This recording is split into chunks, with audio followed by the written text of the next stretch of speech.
खऱ्या अर्थानं देशासाठी आणि राष्ट्रीय एकात्मतेच्या कार्यासाठी आज आपण इथं उपस्थित झालो आहोत।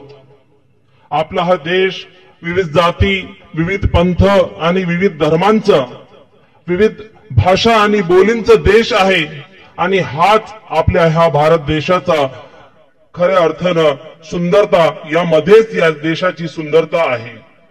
आपण अनेक वर्षांपासून इथं एकमेकांसोबत राहत आलो आहोत आणि यापुढेही राहणार आहोत आणि ही आपली भारतीय संस्कृती आहे। मित्रांनो, जोपर्यंत आपल्या देशामध्ये सद्भावना आणि प्रेमाचं वातावरण कायम राहील तोपर्यंतच आपला हा देश प्रगती पथावर पथदर्शक म्हणून कार्य करू शकतो। जर प्रेम आणि सद्भावनेचं वातावरण इथं नसेल तर प्रगती होणं शक्य नाही। माझ्या आधींच्या वक्त्यांनी बरंच काही चांगलं माझ्या आधी बोलून गेले आहेत। हीच सद्भावना आणि प्रेम जोपासण्यासाठी एकमेकांना समजून घेणे हे गरजेचे आहे आणि एकमेकांच्या धर्माला समजून घेणेही गरजेचे आहे। आपण नेहमी म्हणतो की सर्व धर्म समभाव, मी म्हणतो थोडंसं वाईट वाटेल किंवा वेगळं वाटेल आपल्याला, सर्व धर्म समभाव नाहीत। धर्मामध्ये काही साम्य आहे आणि काही भेद पण आहे। आपल्याला साम्य तर माहीत होतात परंतु आपल्याला भेद कळत नाही। आमचे जुबेर मौलाना, समजा तुम्ही एखाद्या कार्यक्रमाला त्यांना बोलवलं आणि तिथं समजा एखाद्या महापुरुषाचा पुतळा किंवा चित्र जर असेल आणि तुम्ही सांगितलं की हे जुबेर साहेब आता त्याला पुष्पहार अर्पण करतील तर ते टाकणार नाही, कारण त्यांना एक बांधिलकी आहे इस्लाम धर्माची। तर हा गैरसमज निर्माण होईल की अनादर केला आमच्या महापुरुषांचा। नाही, अनादर केला नाही, आम्ही त्या सर्व महापुरुषांचा आदर करतो, परंतु इस्लाम ते मला जर प्रेषितांचा ज्याचा परिचयचा कार्यक्रम आपण इथं ठेवलेला आहे ते आदरणीय प्रेषितांचं जर इथं चित्र असतं तर त्यांनाही आम्ही हार टाकलं नसतं आणि टाकलं। हे आमची परंपरा आहे, हे आमचं इस्लामचा एक बांधिलकी आहे। तर हा भेद आपल्याला माहीत होणं गरजेचं आहे। म्हणून असे कार्यक्रम जमाते इस्लामी ठेवत असते की ज्यामध्ये इस्लाम धर्माविषयीचे जे समज आणि गैरसमज आहे ते आपल्यामधून दूर झाले पाहिजे। प्रेमाचा प्रसार करण्याची आवश्यकता आहे आणि इस्लाम धर्म ही शिकवण देतो। धर्म हे लोकांना, मानवांना जोडण्याचं कार्य करते। मजहब नहीं सिखाता आपस में बैर रखना, मजहब नहीं सिखाता आपस में बैर रखना, हिंदी है हम वतन है हिंदुस्तान हमारा। धर्म तोच जे मानवांना जोडण्याचं कार्य करते। इस्लामचा अर्थ होतो दोन शब्द या अरबी, इस्लाम हा अरबी शब्द आहे, ती परकीय भाषा आहे, आपली भाषा नाही, म्हणून काही गैरसमज आहेत।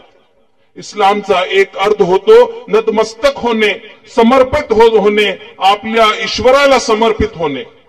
तर दुसरा अर्थ होतो शांती, पीस, अमन। तर इस्लाम ह्या शब्दामध्येच शांतीचा संदेश आहे। प्रेषितांनी इस्लाम धर्माची शिकवण दिली। प्रेषित हजरत मोहम्मद सल्लल्लाहु अलैहि वसल्लम हे इस्लाम धर्माचे संस्थापक नव्हते, ते शेवटचे आणि अंतिम प्रेषित होते। त्यांच्या आधीही अनेक प्रेषित होऊन गेले, त्याबद्दल आपण त्यानंतर बोलूया। प्रेषितांनी इस्लाम धर्माची शिकवण दिली आणि मानवजातीचं कल्याण केलं।